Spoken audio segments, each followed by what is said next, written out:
suggested that the theme of Fight for Peace for 2010 needs to be, we need to stop the wars. And across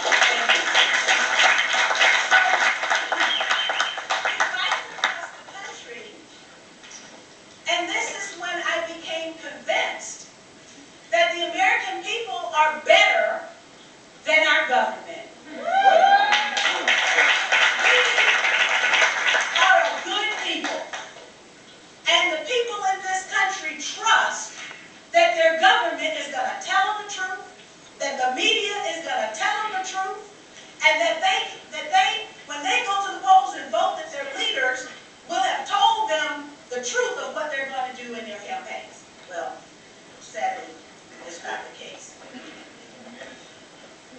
And when I went to Libya, I saw the same love, life, and dignity amidst rubble that I saw in Gaza.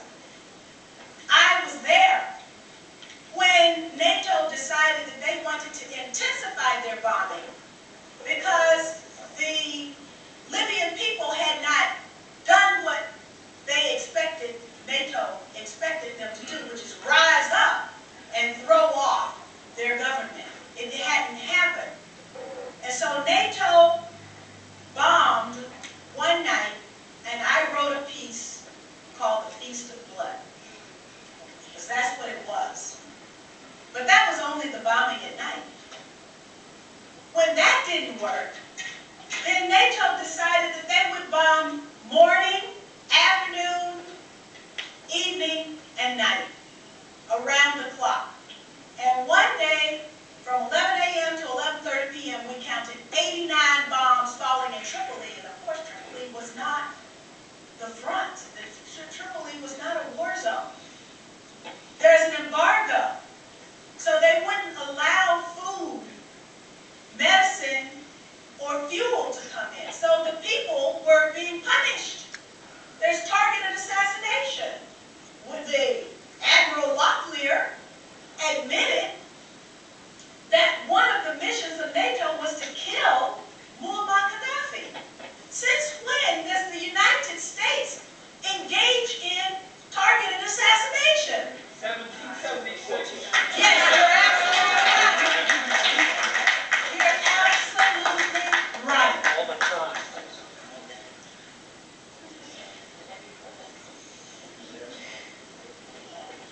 But now, the response is, what are we going to do about it? And so I organized these journalists to go. They reported, we went everywhere we could go, but then when NATO started bombing during the day, it was hard to move because you didn't know if the road that you're on is going to get a bomb dropped on it. The Libyan fishermen were not allowed to go out into Libyan waters to fish, so the fishing industry went down. Just like in Gaza, the Gaza fishermen are not allowed to go into the territorial waters of Gaza to fish. So it's you can almost say that what we're witnessing is the Israelization of U.S. policy. And when is it going to stop? It will continue for as long as we allow it to continue.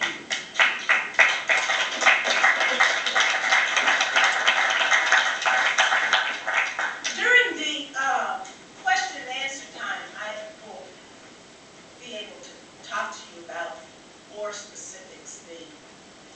A friend of ours that we made from Cameroon is literally shaking in his boots now because he loved the Pan-Africanism of Muammar Gaddafi, and so he decided when all of this unfolded that he would stay in Tripoli. He is afraid because people whose skin looks like mine have become targets. And this I call the Willie Hortonization of politics in Libya. Not that things were perfect, but you have to understand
your loved one.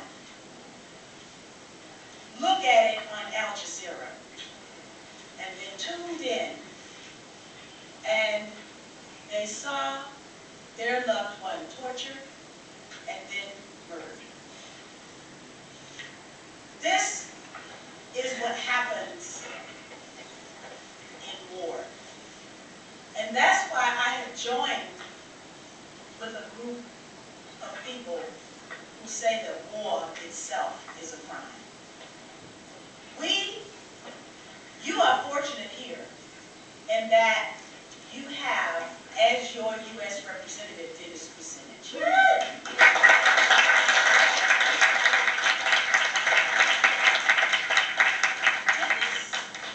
has made the righteous stand. But there's something called reapportionment and then redistricting. And Ohio is losing 2 U.S. House seats. It would behoove the peace community to make sure that one of those seats is not Dennis Kucinich's seat. And if it is, then we have to figure out what it is that we're going to do. The Congressional Black Caucus fancies itself as the conscience of the Congress. Only 6 members of the Congressional Black Caucus backed Dennis Kucinich's resolution to cut off the funding for this war against the people of Libya. What do you do when those who are supposed to have a conscience lose theirs? What then becomes of the community? What becomes of the country?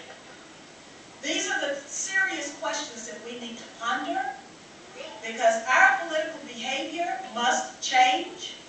We cannot fall for a slick, very well-financed media campaign that places us still in the box where we end up financing and supporting these kinds of tours.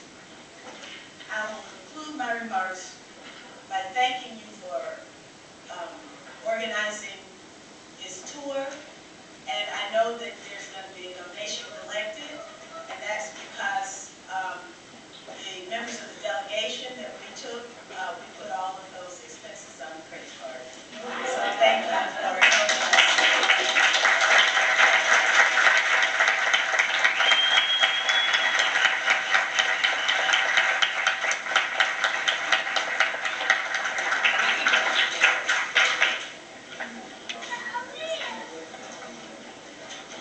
Dr. Williams, now, come on, Doctor.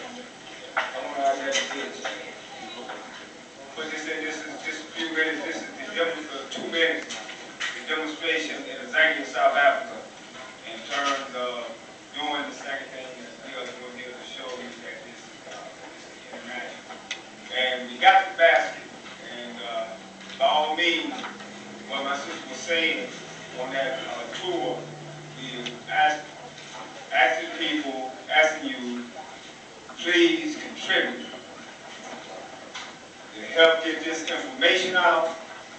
It's important, it's very important. We haven't charged anyone, we just ask you, deep in your heart, to help support this cause, give it, and I guarantee it will be properly used. That was that on this one.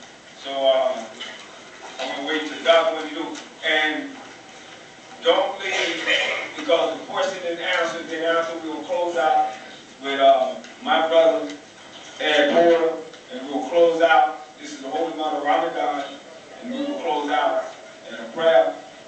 At the same time, we're saying, please stay in, hold tight, because we're not through, and we got some announcement to make. So, yes. While Doc put that in, you want to take one of your first questions? Time is, let's utilize all time. Okay. Mike Stamp, well, you got a question. And limit your question to 2 or 3 minutes. Seconds, Doc said.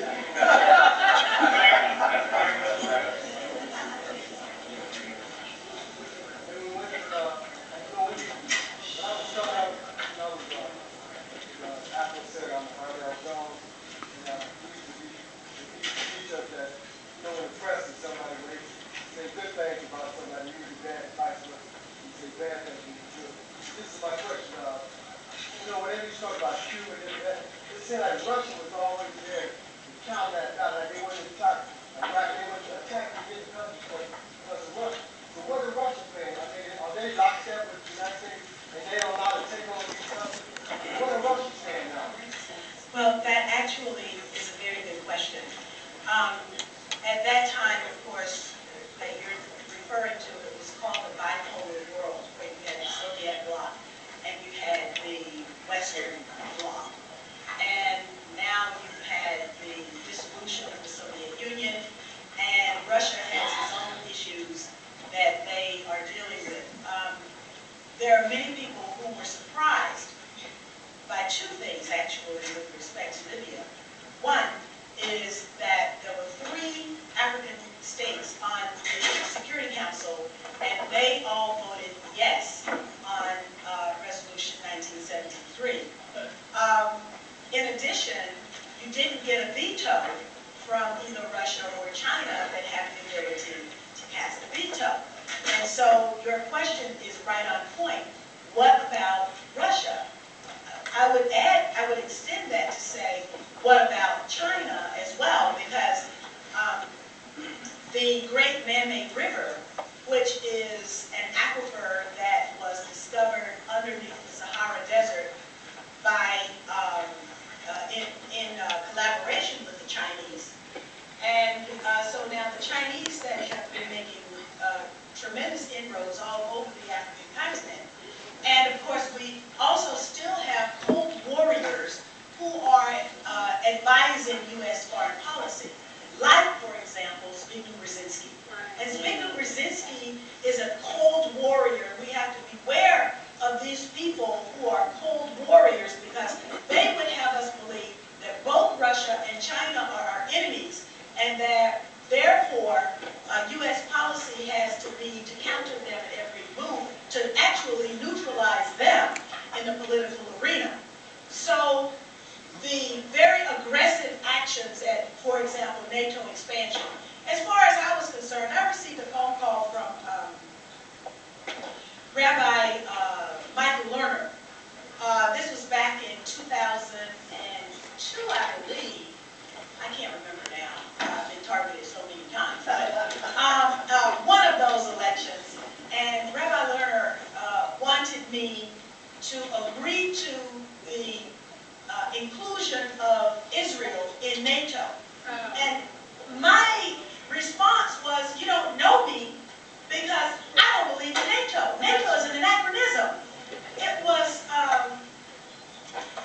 built for a war that will no longer take place. Well, anyway, so they now have found other wars for NATO, other rationales for NATO to exist. And NATO is bombing people in Afghanistan, bombing people in Pakistan, and the presence is, of course, NATO is containing and contributing to the balkanization of people and their nationalism in Eastern Europe, the Balkan area of Europe. So NATO is a pernicious military influence, a tool now that is being used by people behind the scenes who can wield the kind of power to activate a military to go and kill people around the world.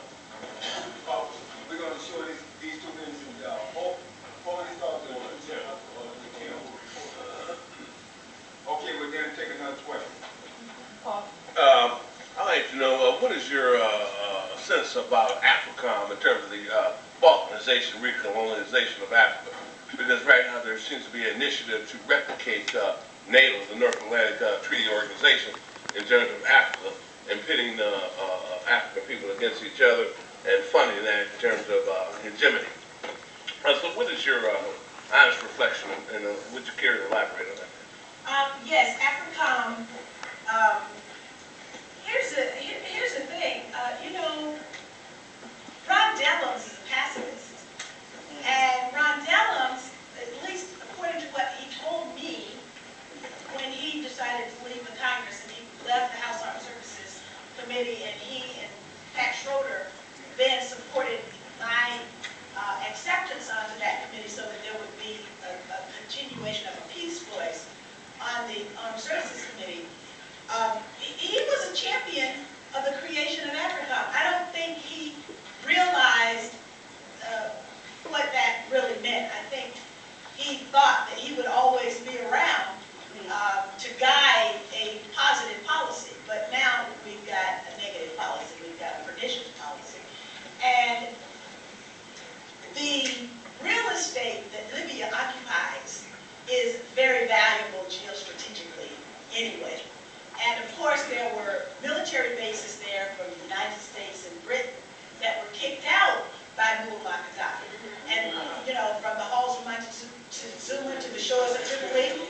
And so there's nothing that the United States would like more than two things. One is the establishment of a base in Fort AFRICOM on the continent, and where else would that be better situated than with Libya, so that you can control the nationalistic impulses of the Libyan people too. But then, not only that, there's also this aspect of Cold Warriorism, where you need to deny access to the material, the raw materials that Africa represents. And of course, you're talking not only about gold and diamonds, but you're also talking about coltan down in Congo. This really is an attack on all of Africa. And as our brother here just, I mean, I can't say it any better than you have already said it. And so this goes to AFRICOM. There was 18 African countries did war exercises with NATO while this campaign was taking place in Libya. So, you know, the message is really clear, but now some of us who have looked at Africa policy know very well from the very beginning how these so-called rebel groups got started in the first place. We knew that Sierra Leone was fake, Democratic Republic of Congo was fake. I mean, the impact is real because millions of people are being killed. But that these rebel groups, Cote d'Ivoire, the situation with Cote d'Ivoire that we recently saw, all of this, these rebel groups are created and given weapons and then told, go and kill your fellow African. But the only thing they've done now is they've extended it, Rwanda. Everything you think you know about the genocide in Rwanda, there were multiple genocides in Rwanda, and the person that is held up to be the leader, the paragon leader, Paul Kagame, is a genocidaire. He's responsible for genocide. He's also a terrorist because he shot down, he ordered his people to shoot down a plane with 2 democratically elected presidents. Now, if that had happened in Europe, what do you think the response would be? But here we've got 2 democratically elected presidents killed in an act of terror because the United States policy in that part of the region was regime change. The same kind of regime change that, you know, brought us get rid of Patrice Lumumba.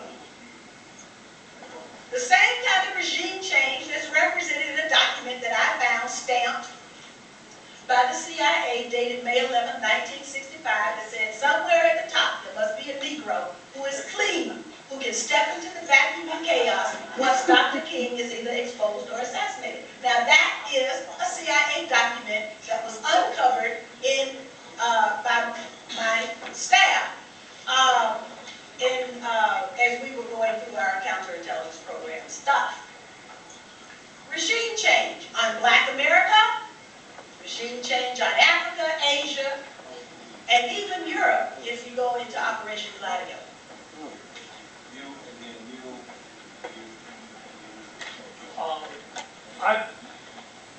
Let's see, there's some talk about, you mentioned Dennis Kucinich. There's some talk about Dennis Kucinich going to the state of Washington to run if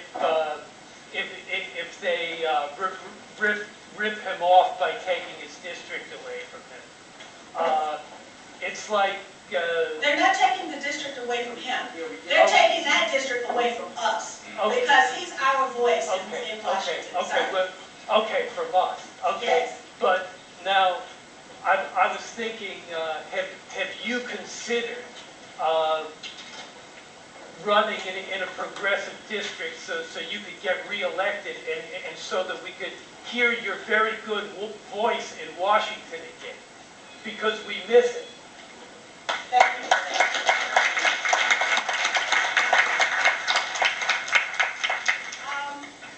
And I miss being able to do good work for people. The work I do